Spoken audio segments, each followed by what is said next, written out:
शांति। प्रातः क्लास चल रहा था 17 नवंबर 1968।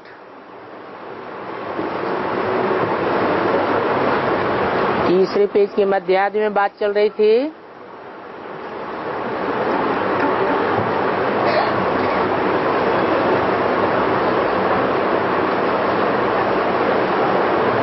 बाप को सर्वव्यापी कह करके कितना डिफेम कर दिया है।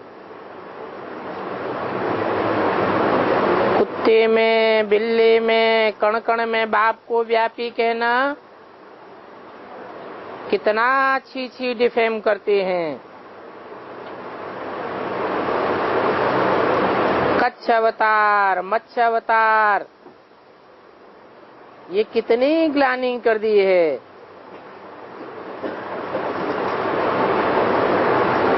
सोचना तो चाहिए।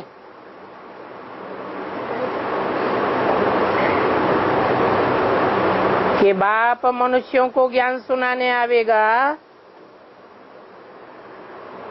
या जानवरों को ज्ञान सुनाने आवेगा। मनुष्य में प्रवेश करेगा या जानवर में प्रवेश करेगा। जानवर तो मन बुद्धि चलाता ही नहीं है।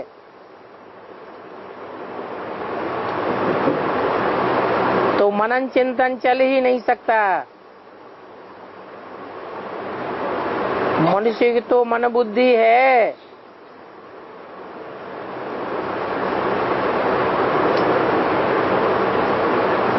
और जितनी ही तीखी मन बुद्धि वाला प्राणी होगा उतना ही ज्ञान की गहराई में जा सकेगा।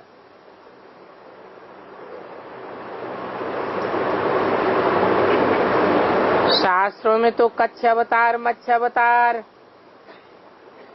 पानी के अवतार दिखाई दिए हैं।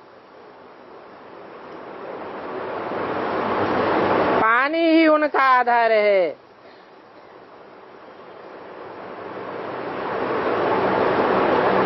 राम कृष्ण के अवतारों को धरणी का आधार दिखाते हैं। वास्तव में कन्याएं माताएं ही धरणी है।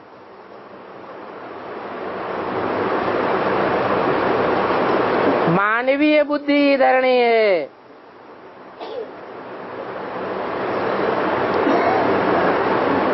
शंकराचार्य जो सभी का गुरु है वो सबसे जास्ती ग्लानि करते हैं।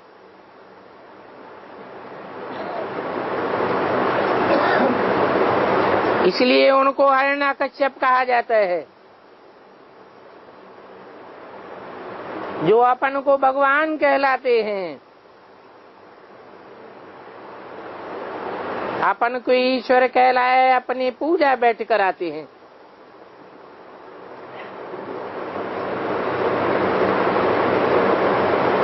हैं तो पुजारी, क्योंकि मंदिर में जाके पूजा तो करते हैं। नारायण को नमन करते हैं। दरवाजे दरवाजे पर जाकर कहते हैं ओम नमो नारायण। तो पुजारी हुए ना। पूजी तो इस कलयुग की दुनिया में कोई नहीं है। क्योंकि जब पूजी देवी देवताएं होते हैं तो पुजारी कोई होते ही नहीं है। जहाँ पुजारी होते हैं वहाँ पूज्य नहीं होते।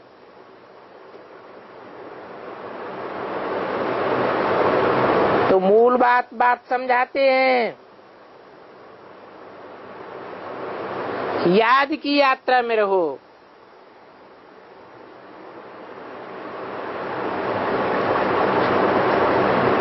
गीता में भी अक्षर आया हुआ है,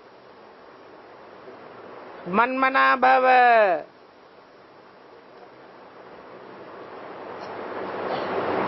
मेरे मन में समा जा।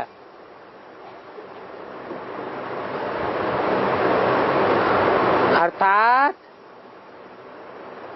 मेरे मन के संकल्प में त्रिमोहित हो जा। ऐसे तो बाप कोई संस्कृत नहीं बतलाते हैं। ये संस्कृत तो विद्वान पंडित आचार्यों की भाषा है, आर्टिफिशियल भाषा है। दुनिया में ये भाषा कहीं भी बोली नहीं जाती है।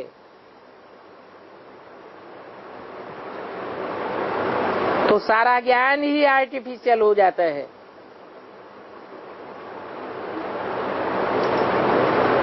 तो बाप बैठ मन मना भव का अर्थ समझाते हैं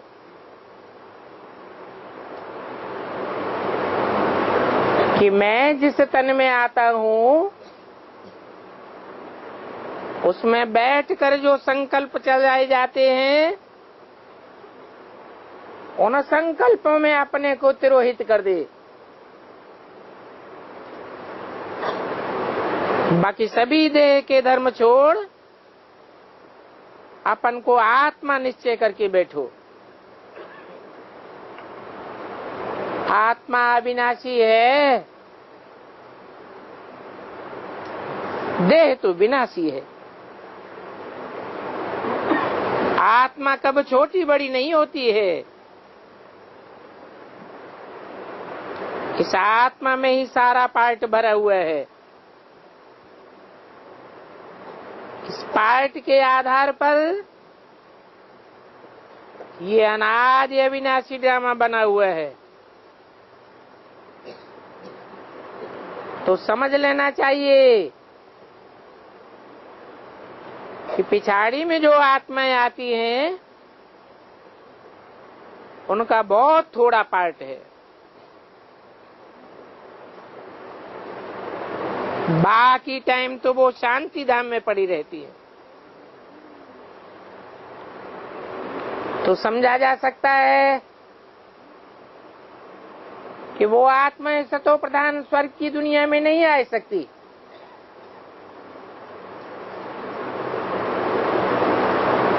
तमो प्रधान दुख की दुनिया में ही आवेंगे। पिछाड़ी में आने वाले वहां ही दुख पाते हैं।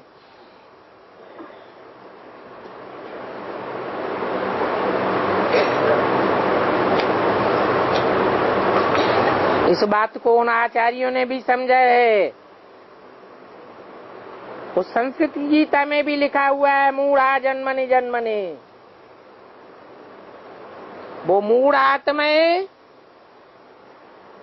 जो भगवान बाप के असली रूप को नहीं पहचान पाती, वो जन्म जन्मांतर नार की योनि में आकर के जन्म लेती हैं, अर्थात कलयुग अंत में आती हैं।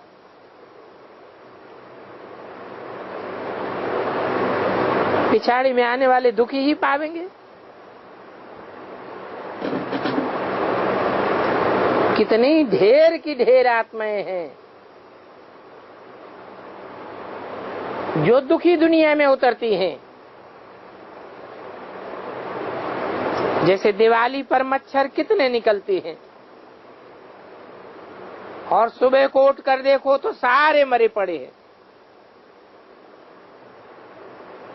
तो मनुष्यों का भी यही हाल है। सोचना चाहिए कि पिछाड़ी में आने वाली आत्माओं की क्या वैल्यू होगी। जैसे कि जानवर मिसल ठहरे।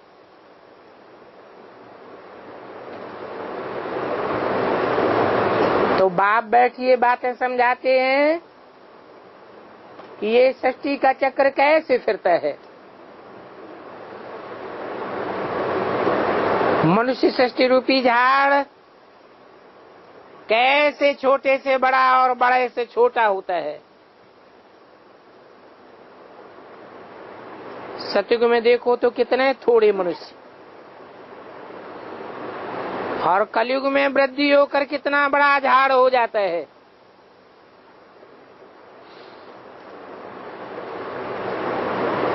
तो मुख्य बात है जो बाप ने इशारा दिया है। घर गृहस्थ व्यवहार में रहते अपने बाप को याद करो।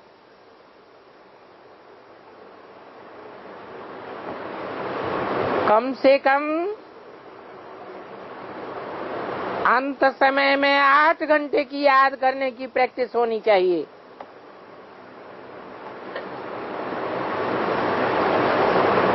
ऐसे याद करते करते आखिरीन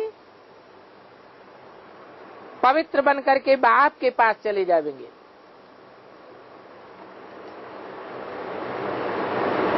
ऐसे जो जावेंगे उनको स्कॉलरशिप मिलेगी।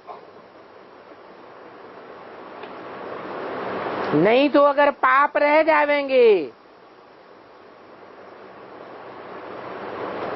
तो फिर जन्म लेना पड़े।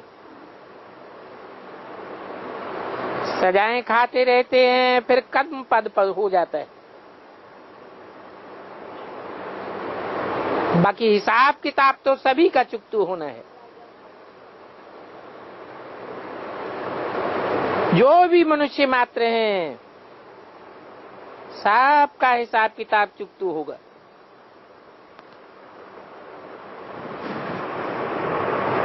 देखने में आता है अभी तक भी दुनिया की आबादी बढ़ती ही जाती है, तो समझा जा सकता है ये आत्माएं कहां से आ रही हैं। जन्म लेते ही रहते हैं।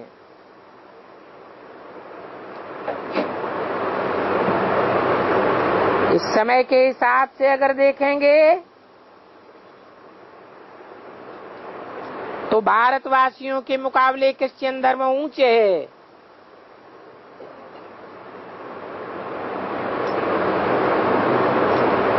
क्योंकि मानसिक स्टेज के हिसाब से वो फिर भी ऊंचे हैं, सेंसिबल हैं। भारतवासी जो 100% सेंसिबल थे, वो अभी 100% नॉन सेंसिबल बन गए।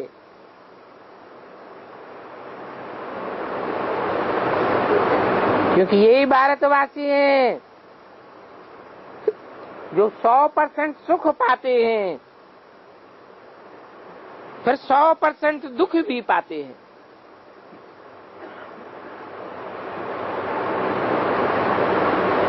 वो क्रिश्चियन धर्म वाले तो आते ही पीछे हैं, तो न ज्यादा सृष्टि का सुख उठाते हैं और न ज्यादा दुख उठाते हैं। तो कहेंगे कि वो इतने बेवकूफ नहीं बनते हैं जितने भारतवासी बेवकूफ बन गए।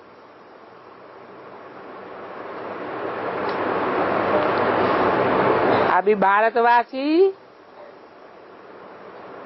उन क्रिश्चियन से ही सभी कुछ सीखने के लिए जाते हैं। कितने हैं जो पढ़ाई पढ़ने के लिए विलायत में जाते रहते हैं।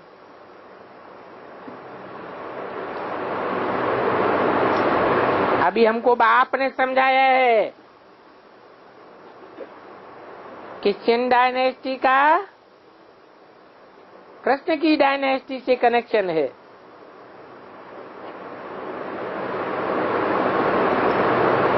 क्रिश्चियन डायनेस्टी ने राज्य छीना, फिर क्रिश्चियन से ही तुमको राज्य मिलता है। इस समय क्रिश्चियन डायनेस्टी बड़ी जोरों पर है।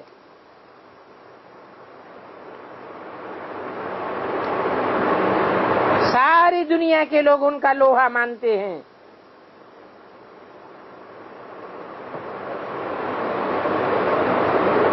और उनसे भारत को मदद भी बहुत मिलती है।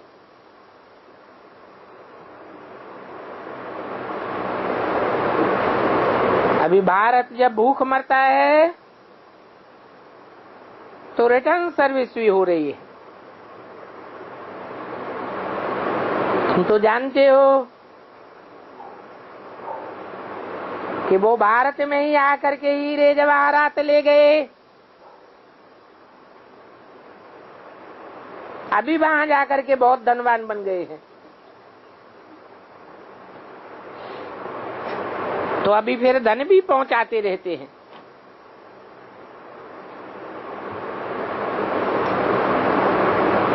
जो भी लोन में देते हैं, तुम जानते हो कि अभी वापस तो करना नहीं पड़ेगा,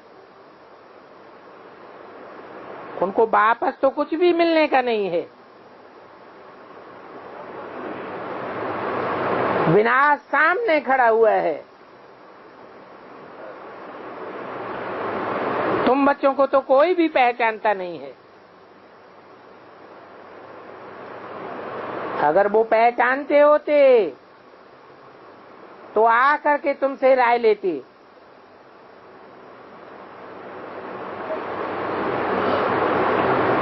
वो है आसुरी संप्रदाय और तुम हो ईश्वरीय संप्रदाय।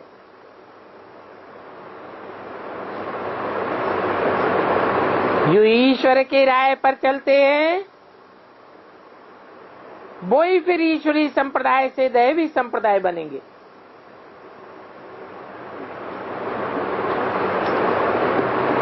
इस समय तुम ब्राह्मण सभी से ऊंचे संप्रदाय हो।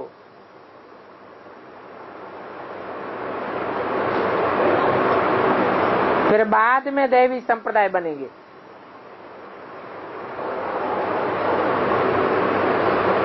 क्षत्रिय, वैश्य, शूद्र संप्रदाय बनेंगे। अभी तो हम सो ब्राह्मण हैं। तो हम सो का अर्थ देखो कितना अच्छा समझाया है। ये बायजोली का खेल है, इसको समझना बहुत सहज है, परंतु फिर भी माया बच्चों को भुलाए देती है और दैवी गुणों से आसुरी गुणों की ओर ले जाती है।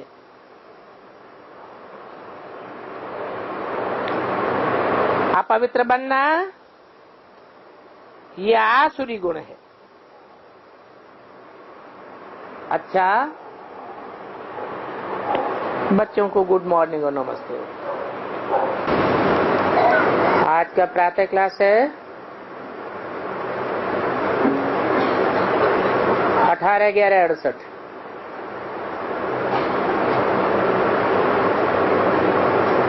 सिर्फ बाप को ही याद करते हो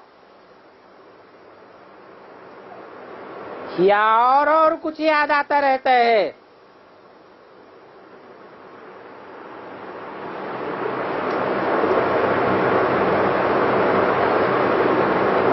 क्योंकि बच्चों को स्थापना की बात भी याद होनी है और विनाश की बात भी बुद्धि में रहनी है।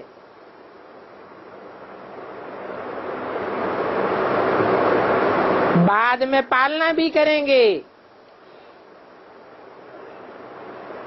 तो वो भी बुद्धि में रहना चाहिए। ऐसे तो स्थापना, पालना और विनाश तीनों ही साथ साथ चलते हैं।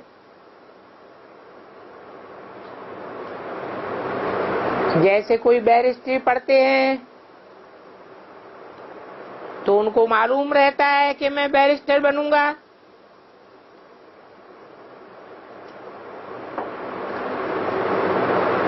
घर बनाऊंगा, तो बैरिस्ट्री की पालना भी तो करेंगे ना।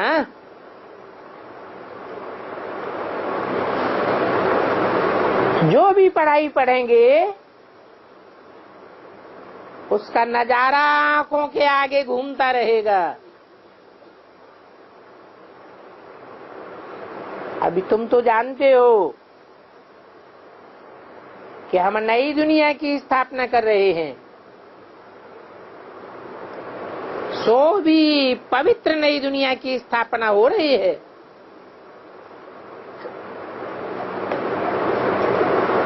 तो इसमें एवर प्योर बाप के साथ योग बहुत जरूरी है।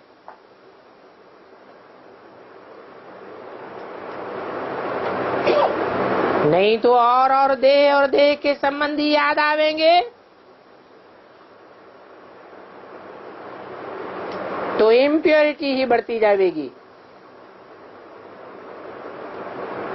इसलिए बाप कहते हैं माम एकम याद करो। याद से ही हमारी आत्मा जो पतित बन गई है, अनेकों का संग करते करते वो अभी पावन बन सकती है। ये एक ही जन्म है पावन बनने का। तो जब हम पवित्र बन जाएंगे तो फिर पवित्र दुनिया में जाकर के राज्य करेंगे। ये बात बुद्धि में आ जानी चाहिए।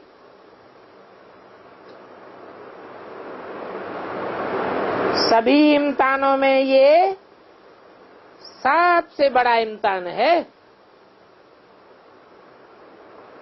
और ये पढ़ाई सभी पढ़ाइयों से ऊंची पढ़ाई है। एम ऑब्जेक्ट भी ऊंचे से ऊंचे है, क्योंकि पढ़ाइयां तो अनेक प्रकार की होती है ना। और वो पढ़ाइयां तो सभी मनुष्यों को पढ़ाते हैं। वो सभी पढ़ाइयां एक जन्म के लिए होती हैं और इसी दुनिया के लिए होती हैं। ये पढ़ाई तो जन्म जन्मांतर काम आवेगी। पढ़ करके तुम जन्म जन्मांतर फल पाते रहेंगे। उन पढ़ाइयों का फल तो अल्पकाल के लिए यहाँ ही खत्म हो जाता है। इसी जन्म में पढ़ो, इसी जन्म में खलास। चाहे बैरिस्टर बनेंगे, जज बनेंगे या कुछ भी बनेंगे, फल तो यहाँ ही पावेंगे। अभी तुम बच्चे जानते हो कि बेहद की पढ़ाई का फल हमको नई दुनिया में मिलेगा। और वो नई दुनिया कोई दूर नहीं है।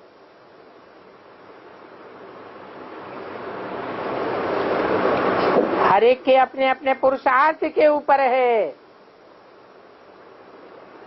जो जितना पुरुषार्थ में तीखा होगा उसको वो नई दुनिया उतनी ही नजदीक दिखाई पड़ेगी। नहीं तो दूर दिखाई देगी। अभी पुरुषोत्तम संगम युग है, तो बुद्धि में आना चाहिए कि हमको नई दुनिया में ही राज्य करना है। यहाँ किसी के ऊपर राजाई नहीं चलानी है। कोई से आर्डर से काम नहीं कराना है, रिक्वेस्ट करना है। यहाँ हम सेवादारी हैं। बाप खुद कहते हैं बच्चे, I am your most obedient servant. तो बच्चों को भी फॉलो फादर करना चाहिए। बाप की याद से ही आत्मा प्योर बनेगी। फिर ये भी याद रहना है, हम पवित्र बनेंगे तो फिर इस पवित्र दुनिया का विनाश भी जरूर होगा। और सभी तो पवित्र नहीं बनेंगे। तुम बहुत थोड़े बच्चे हो जिनकी पवित्रता की ताकत होती है, जिस ताकत से अपवित्र दुनिया खलास हो जाएगी। तुम्हारे में भी नंबरवार पुरुषार्थ अनुसार ताकत है। जिनमें ताकत है वो सूर्यवंशी चंद्रवंशी बनते हैं। तो देखो, ताकत तो हर बात में चाहिए।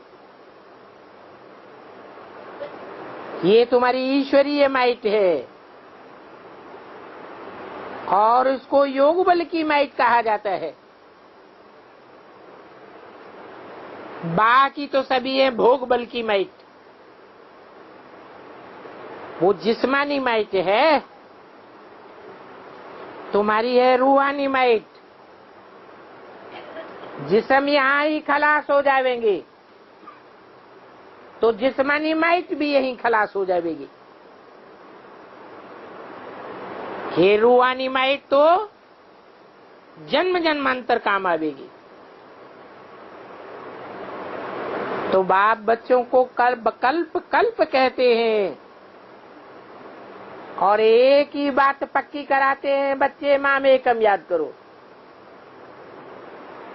सब शक्तिवान बाप को याद करो। और वो एक ही बाप है जो सब शक्तिवान है। उनको याद करने से ही आत्मा पवित्र बनेगी। ये बहुत अच्छी बातें हैं जिनको बुद्धि में धारण करना है। जिनको ये निश्चय नहीं है कि हमने 84 जन्म लिए हैं, उनकी बुद्धि में ये बातें नहीं बैठ सकती। जो सतो प्रधान दुनिया में आए थे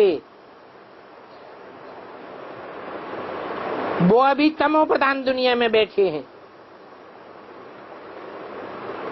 वो ही आकर के जल्दी निश्चय बुद्धि होंगे। बाकी तो कुछ भी नहीं समझते हैं।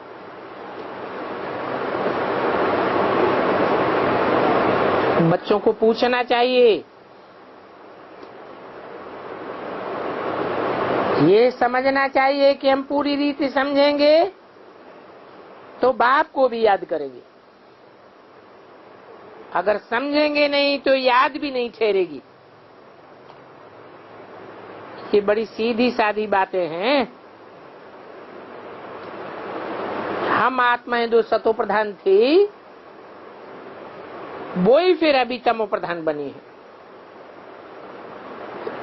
जिनको इस बात का निश्चय होगा कहेंगे ये कैसे समझें कि हम 84 जन्म लेते हैं, हमने बाप से वर्षा लिया हुआ है।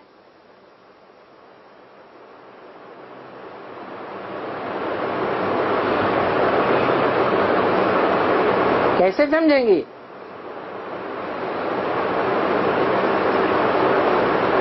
कि हमने ही 84 जन्मों की सब शक्तिवान बाप से पूरी ताकत भरी।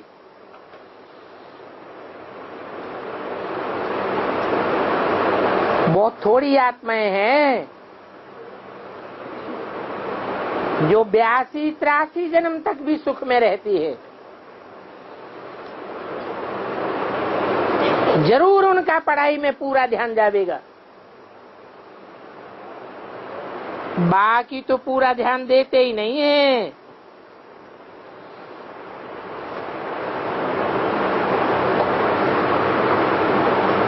बाप की वाणी की वैल्यू भी नहीं समझते। नहीं तो और धर्म वाले अपने धर्म पिताओं के द्वारा बोली हुई वाणी की कितनी कदर करते हैं।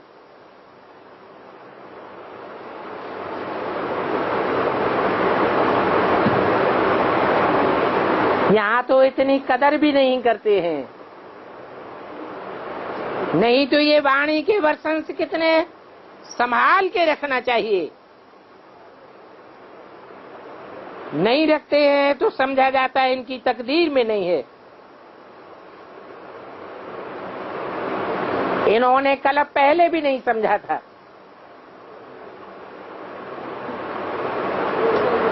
जैसे बेसिक नॉलेज में है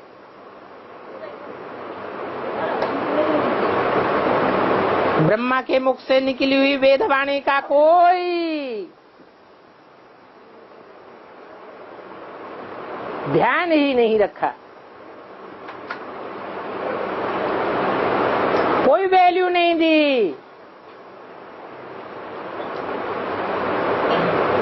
वैल्यू न देने के कारण देहधारियों का आधार लेकर के बैठ जाते हैं, तिनके के सहारे पकड़ करके बैठ जाते हैं। जैसे भक्ति मार्ग में एक गुरु मर जाता है तो दूसरे को गुरु बना करके बैठ जाते, कहेंगे कल पहले भी इन्होंने नहीं समझा था, इनकी तकदीर में ही नहीं है। इसलिए बाप के असली रूप को पहचान ही नहीं सकते, याद ही नहीं कर सकते। ये पढ़ाई तो है ही भविष्य के लिए, उनकी बुद्धि में नहीं बैठता है तो यही पदमान मर्तबा लेकर बैठ जाते हैं। बाप की पढ़ाई नहीं पढ़ते हैं तो समझा जाता है कि ये कल्प नहीं पढ़े हैं,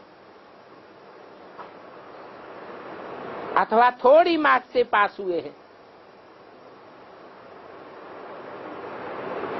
स्कूल में भी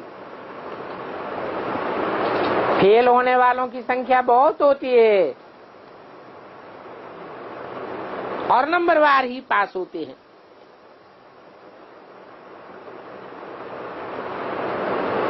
जो होशियार होते हैं उनकी निशानी है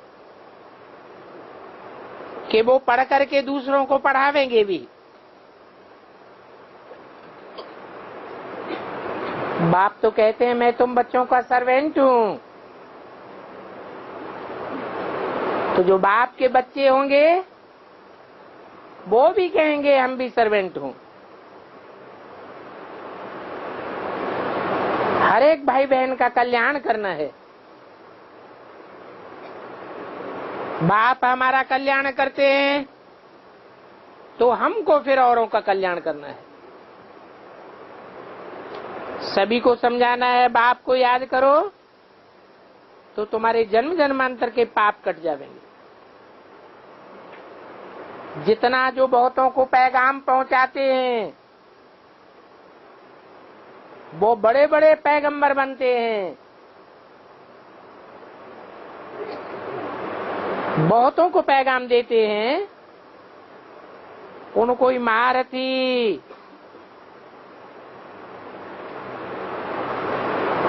अथवा महावीर कहा जाता है।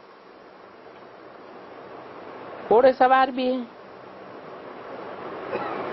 जो प्यादे होंगे वो तो फिर भी प्रजा में चले जाएंगे।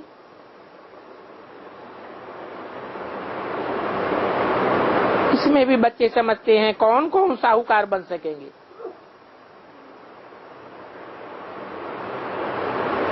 क्योंकि साहूकार बनने वाले भी प्रजा वर्ग में ही गिने जाते हैं।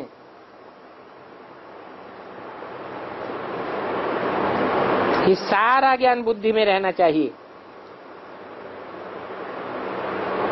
तुम बच्चे तो सेवा के लिए निमित्त बने हुए हो, सारा जीवन ही तुमने सेवा के लिए दिया हुआ है, तो जरूर पद भी ऐसा पावेंगे। ऐसे बच्चों को देह के मित्र संबंधियों आदि की कोई परवाह नहीं रहती है। समझते हैं कि मैं तो खुद अपने हाथ पांव वाला हूं, मेरा बाप खुदा है।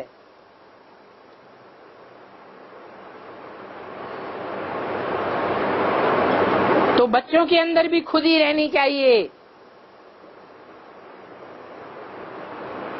कि मैं अपने हाथ पांव के ऊपर खड़ा हुआ हूं, मुझे कोई का आधार नहीं चाहिए। एक बाप दूसरा न कोई। कोई को बांधा तो नहीं जा सकता है। बच्चे चाहें तो अपन को स्वतंत्र रख सकते हैं, नहीं तो यहाँ कोई के बंधन में बंधे रहेंगे तो बंधन में रहने के संस्कार पड़ते जाएंगे।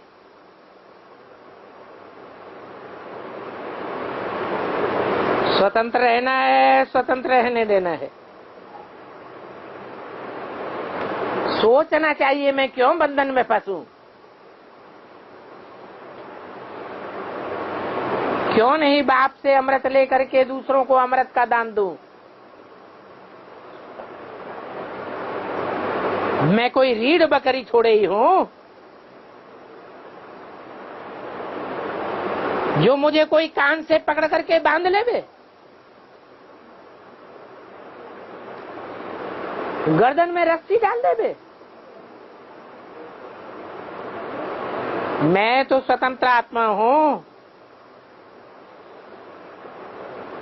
देखो शुरू शुरू में कैसे तुम बच्चों को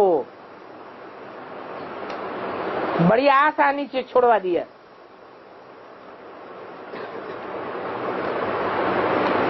कोई कोई ने कितनी रणियां मारी, कितनी हाय दैया तोबा मचाया, फिर आखिरी में बैठ गए। तुम तो कहते थे हमको क्या परवाह है, हमको तो स्वर्ग की स्थापना करनी है।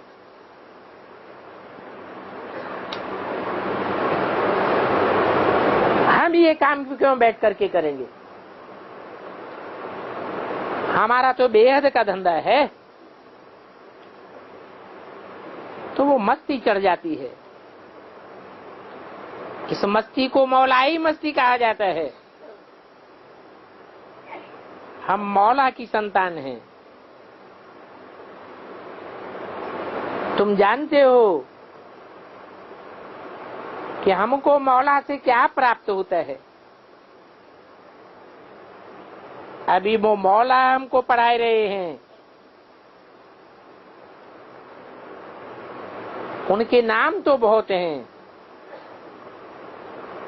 परंतु कोई कोई नाम तो बहुत मीठे होते हैं। अभी हम तो मौलाई मस्ती में आ गए।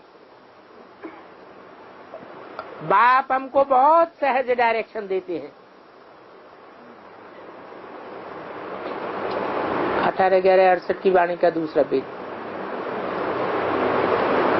हमारी बुद्धि भी समझती है। बरोबर हम बाप को याद करते करते सतो प्रधान बन जाएंगे, क्योंकि एक बाप ही है जो सदा सत्य है।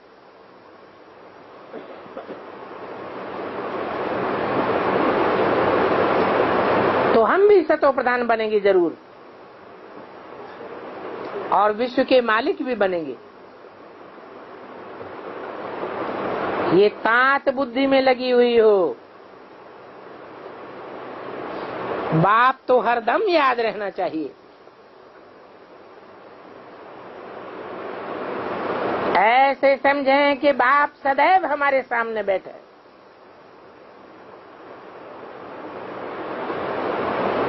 जैसे यहाँ तुम बच्चे सामने बैठे हो, परंतु माया ऐसी अड़खण है कि यहाँ से बाहर निकले और भूल जाते हैं। यहाँ बैठे बैठे तुमको जितना नशा चढ़ता है उतना बाहर की दुनिया में नशा नहीं चढ़ता है। इसका क्या कारण है? यहाँ का वाइब्रेशन दूसरा है, संगठित वाइब्रेशन है।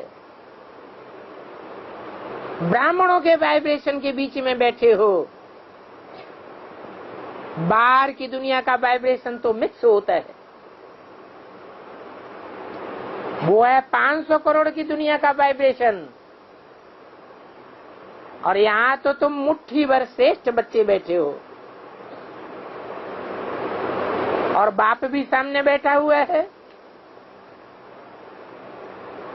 यहाँ जितना नशा चढ़ता है तो उतना बाहर में नहीं चढ़ता है। बच्चे भूल जाते हैं। ऐसे तो तुम बच्चों को भूलना नहीं चाहिए। क्यों भूल जाते हो?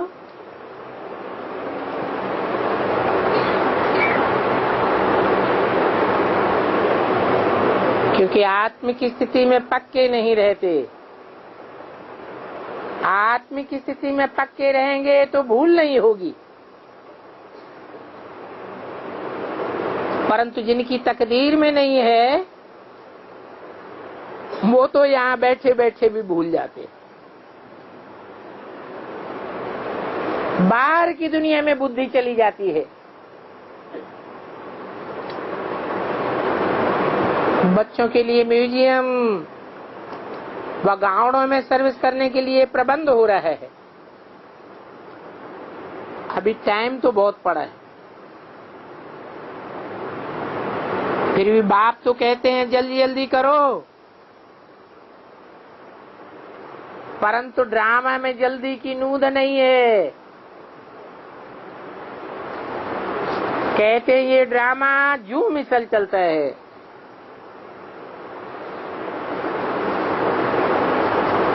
बाबा तो बहुत कहते रहते हैं ये करो, ये बनाओ। गाँवों में सेवा करने जाओ और गाँवों की सेवा के लिए नक्शे जरूर चाहिए।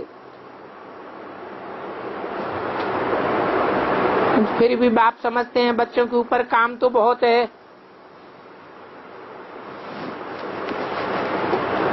बाप चाहते हैं ऐसी मशीनरी हो जो हाथ डालें और चित्र तैयार होकर के निकले। ये भी बाप समझाते रहते हैं।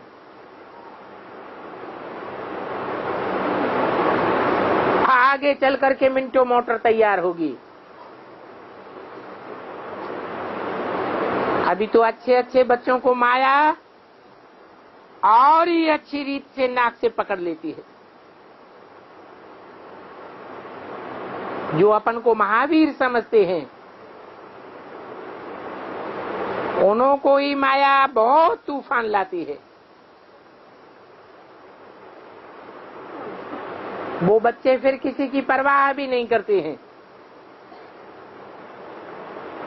बाप से भी छिपा लेते हैं। कहेंगे उनकी आंतरिक दिल सच्ची नहीं है। जो सच्चे दिल वाले बच्चे होते हैं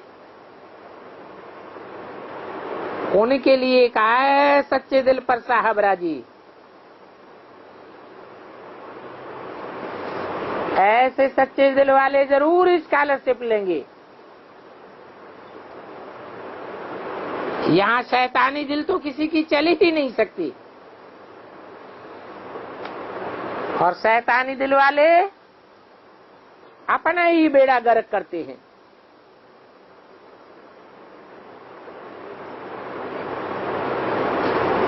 बेड़ा इस शरीर को कहा जाता है।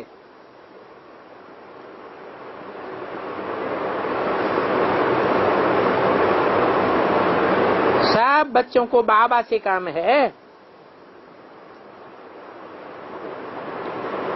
ये भी बताते हैं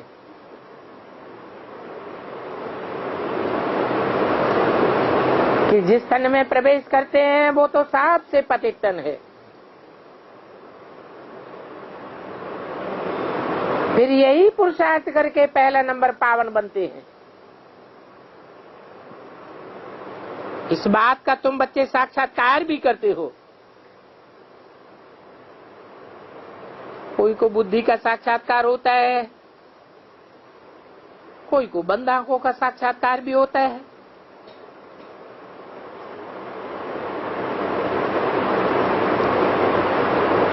उन बच्चों को भी बनाने वाला शिव बाबा है। शिव बाबा को याद करें तब ऐसे बने।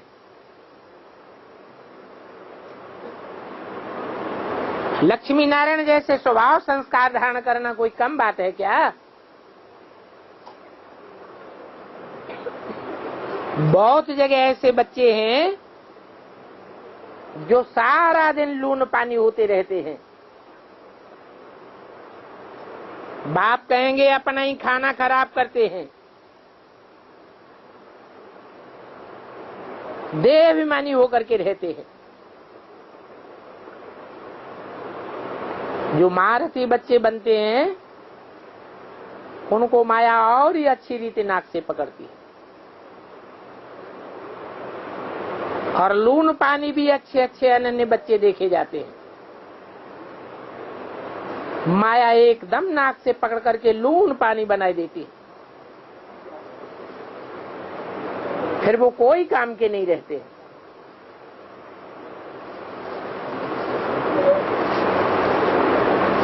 सारा पुरुषार्थ ही खत्म हो जाता है। बाबा समझते हैं माया बड़ी जबरदस्त है। जैसे चूहा काटता है, ठंडी ठंडी फूंक मारता है तो मालूम भी नहीं पड़ता।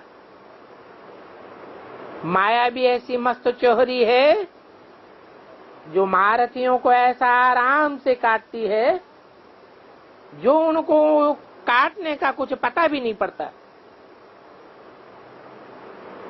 इसलिए बाबा कहते हैं महारथियों को ही खबरदार रहना है, परंतु वो महारथी समझते ही नहीं है कि हमको माया ने गिराई दिए है, लून पानी बनाए दिए है। नहीं तो समझना चाहिए कि आपस में लून पानी होने से हम बाप की सेवा कर नहीं सकेंगे। अंदर ही अंदर जलते रहते हैं। तो कहेंगे अंदर में देह भान है ना, तब तो जलते हैं। जो अवस्था होनी चाहिए वो तो है ही नहीं।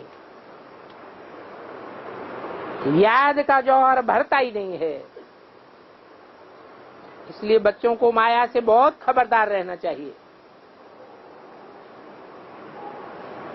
समझना चाहिए माया बड़ी तीखी है। तुम्हारी आधी मेहनत तो एकदम खत्म कर देती है। जब तुम युद्ध के मैदान में आते हो तो माया भी तुमको छोड़ती नहीं है।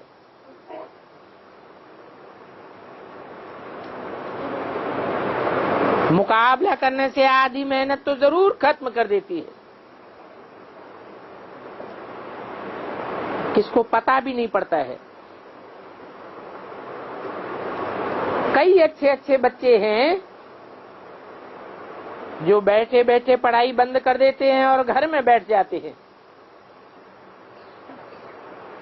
अच्छे अच्छे नामी ग्रामी जो हैं उन पर माया का वार जास्ती होता है। सब कुछ समझते हुए भी बेपरवाह होकर के चलते हैं। बाप की वाणी का भी परवाह नहीं करते। रोज की मुरली को भी ध्यान से नहीं सुनते। समझते हैं बाबा तो बोई रहा बातें रोज रोज बताते रहते हैं, और आपस में झट लून पानी हो पड़ते हैं। बाप समझाते हैं ये देवान के कारण ही लून पानी होते हो। आपस में लून पानी होने से ईश्वरीय सेवा में धोखा पड़ जाता है। बाप तो समझते हैं ये भी ड्रामा है। जो कुछ देखते हैं कल्प कल्प ड्रामा चलता रहता है। कब नीचे ऊपर अवस्थाएं होती रहती हैं, कब ग्रहाचारी बैठती है, और कब तो खूब खुशखबरी सर्विस के अच्छे अच्छे समाचार भी लिखते रहते हैं। नीचे ऊपर भी होता रहता है। कब हार होती है, कब जीत होती है। ये पांडवों के लिए होता ही है। कब माया से हार कब जीत। अच्छे अच्छे महारथियों को भी माया हिलाए देती है, हिला हिला कर एकदम तबाही बनाई देती है। कई तो मर भी पड़ते हैं। इसलिए बाप कहते हैं जहां भी सर्विस का थोड़ा भी चांस देखो, सर्विस के फील्ड में ही बिजी रहो। तुम निमित्त बने हुए हो सर्विस करने के लिए। अभी तुम लड़ाई के मैदान में हो ना, तो जो सर्विसेबल बच्चे होते हैं उनको बाप की मदद मिलती रहती है, क्योंकि बाप सर्विसेबल बच्चों को याद करते हैं। याद की ताकत उन बच्चों को मिलती रहती है।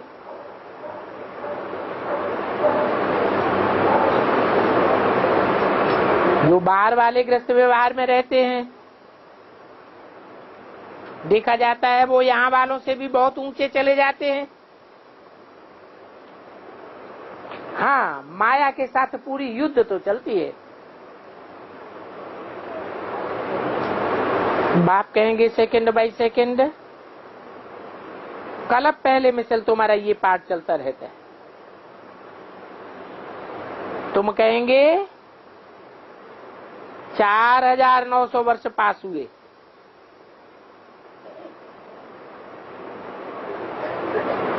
उससे भी ऊपर चला गया,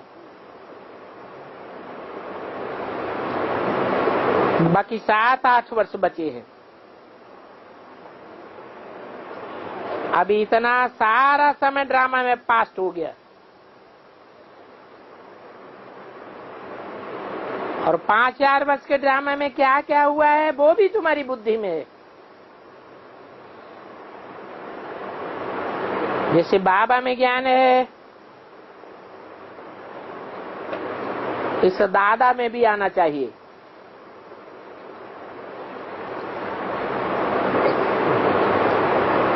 बाबा बोलते हैं तो जरूर दादा भी बोलते होंगे। तुम बच्चे भी जानते हो कौन कौन अच्छे साफ दिल बच्चे हैं, क्योंकि जो साफ दिल बच्चे होते हैं तो साफ दिल तो उनकी मुराद हासिल होती रहती है। वो बाप के दिल पर चढ़े रहते हैं, उनमें लून पानी होने का स्वभाव नहीं होता है।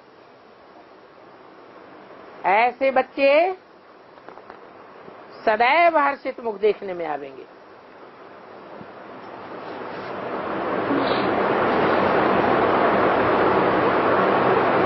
उनका मूड कभी खराब नहीं होता है।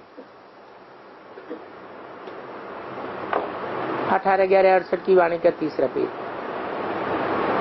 यहाँ तो बहुत ऐसे बच्चे हैं जिनकी मूड ही खराब हो जाती है। ऐसा मूड खराब होता है जो बात मत पूछो। सारा शिकल ही जैसे भंगी मिसल बन जाता है, चूरे मिसल मुंह लटक जाता है। माया ने इस समय सभी को चूहरा बनाई दिया। कहेंगे मुंह तो पलीती चूहरे ने, है ना।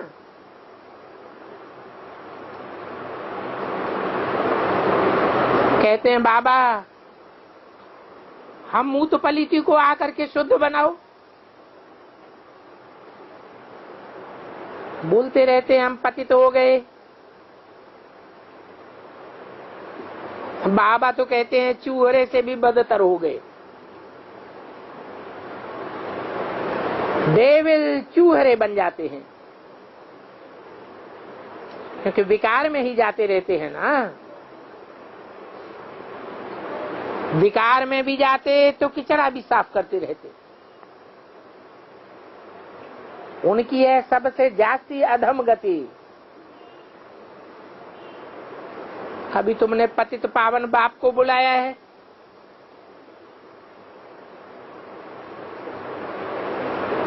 बोला है आकर के हमको मूत पलीती से कपड़ धोती बनाओ। बाप कहते हैं बच्चे तुम मुझे याद करते रहो तो तुम्हारे कपड़े साफ हो जाएंगे।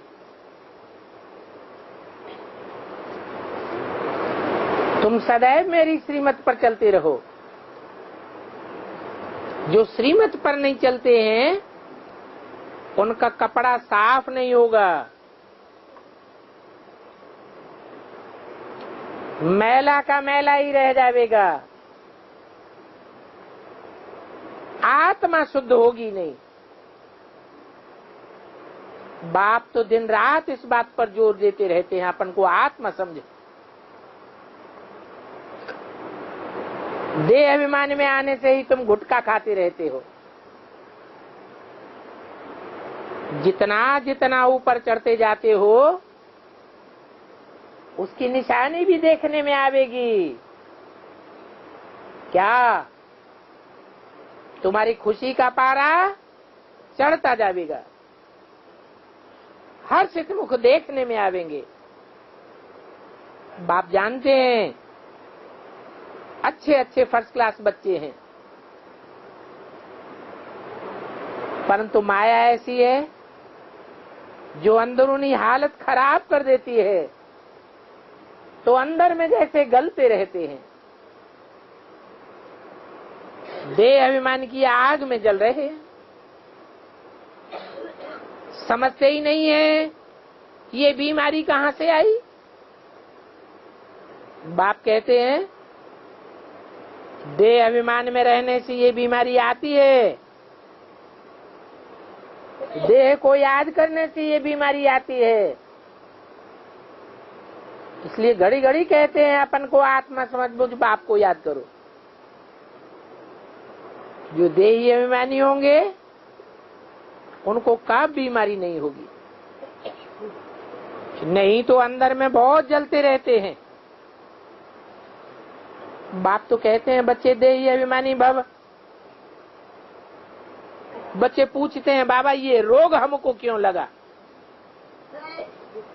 बाप कहते हैं ये देह अभिमान की बीमारी ऐसी है जो बात मत पूछो। कोई को ये बीमारी लगती है तो एकदम लचर हो जाते हैं,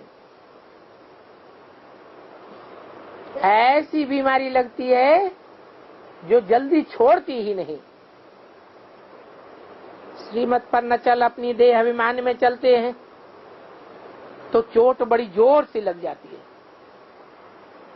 बाप के पास तो सभी समाचार आते रहते हैं, कैसे कैसे गिरते रहते हैं। जैसे चंदा है, वो अभी कहती है कि ये ज्ञान आदि सभी कपोड़े हैं, ये ज्ञान की बातें सभी धोखेबाजी हैं। अभी हम तो वेद शास्त्र आदि पढ़ूंगी। देखो माया की कैसे चमाट लग जाती है, जोर से चमाट लगती है। एकदम ज्ञान में चलते चलते एकदम भक्ति में चली गई। बाप तो कहेंगे ऐसों का फिर बेड़ा ही गर्क हो जाता है। अभी बोलती है कि भगवान तो है ही सर्वव्यापी, हम तो यहाँ पर फांसी में आकर लटक गई थी, फंस गई थी। देखो माया कैसे नाक से पकड़ करके गिरा देती है। बुद्धि बिल्कुल ही मार देती है। ऐसे बहुत निकलेंगे, कहेंगे ये ज्ञान व्यान कुछ भी नहीं है। ऐसे ऐसे संशय में बहुतों को माया पकड़ती रहती है। जब कोई बहुत तंग करते हैं तो बाबा फिर मुरली में नाम डाल देते हैं। किसका नाम डाला है? चंदा। स्त्रीलिंग है या पुल्लिंग है? हैं? स्त्रीलिंग है कोई, बहुत तंग करती है, एकदम भक्ति में चली गई।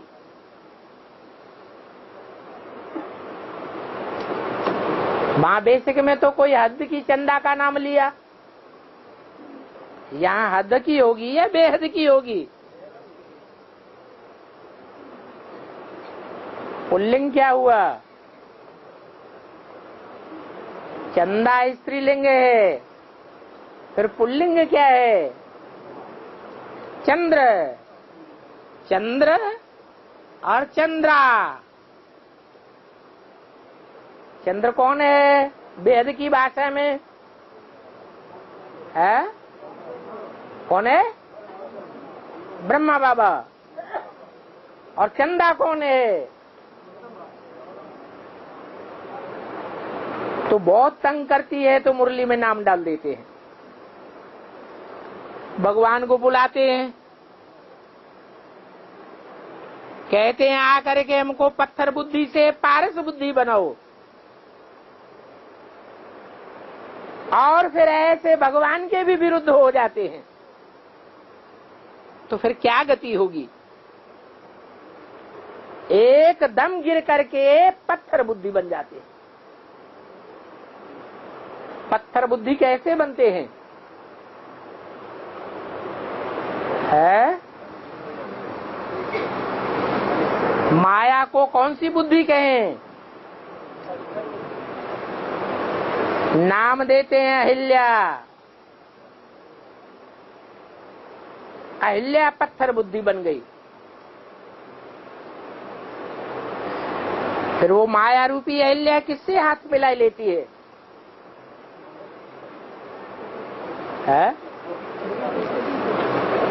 प्रकृति से हाथ मिलाती है। तो जब हाथ मिलता है तो संग का रंग लगेगा या नहीं लगेगा? संग का रंग लग जाता है।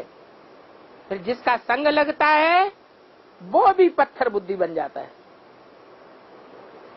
एकदम पत्थर बुद्धि।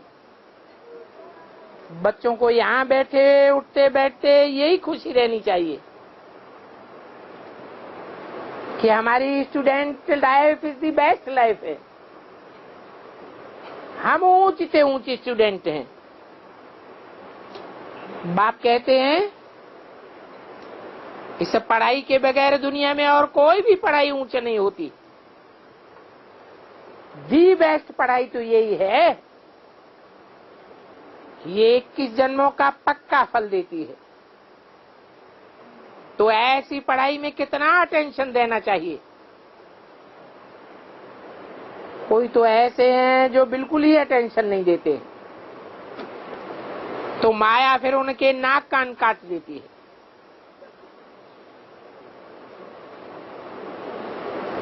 शास्त्रों में किसका नाम प्रसिद्ध है जिसके नाक कान काट लिए गए? सूपनखा। बाप खुद कहते हैं आधा कल्प इनका राज्य चलता है। तो ऐसा पकड़ लेती है जो बात मत पूछो। इसलिए बहुत खबरदार रहो, एक दो को सावधान करते रहो। शिव बाबा को याद करो, नहीं याद करेंगे तो माया नाक कान काट लेगी।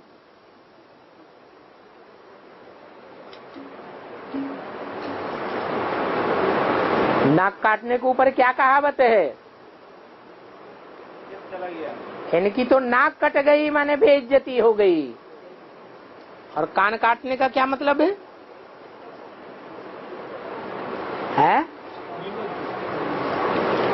कान से क्या काम किया जाता है? सुना जाता है। कान कट गए तो सुनने की ताकत ही खत्म हो गई। जैसे मुसलमान होते हैं, अल्लाह मियाँ को याद करते हैं लेकिन कान में उंगली दे देते हैं, ज्ञान की हम कोई बात नहीं सुनेंगे।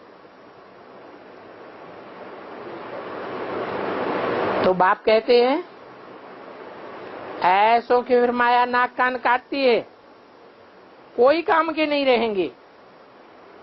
बहुत समझते भी हम लक्ष्मी नारायण का पद पावे, इम्पॉसिबल है, कैसे पावेंगे? इनके लिए तो बहुत पुरुषार्थ करना होता है।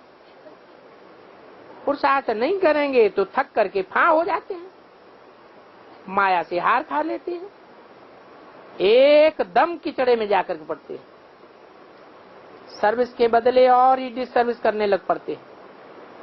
हर एक सेंटर पर ऐसे निकल पड़ते हैं। देखो हमारी बुद्धि बिगड़ती है तो समझना चाहिए माया ने नाक से हमको पकड़ा है, नहीं तो याद की यात्रा में बहुत बल है।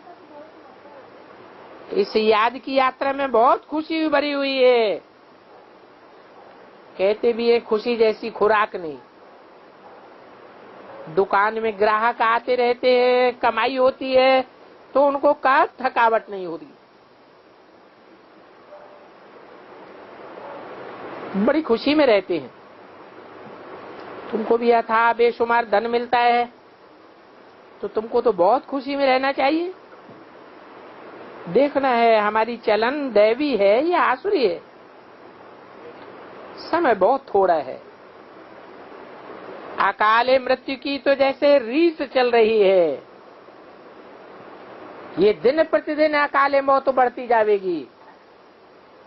देखो कितने एक्सीडेंट आदि होते रहते हैं।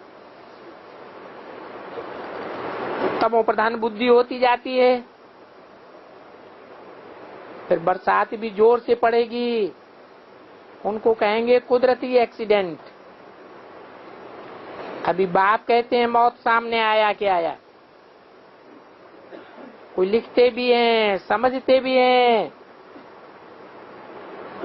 एटॉमिक बॉम्ब्स की लड़ाई कब झट छिड़ जाएगी। ऐसे ऐसे खौफनाक काम करते हैं, बहुत तंग कर देंगे तो फिर लड़ाई जरूर छिड़ जाएगी। अच्छा, मीठे मीठे सिकीले बच्चों को रूहानी बाप दादा का याद प्यार, गुड मॉर्निंग।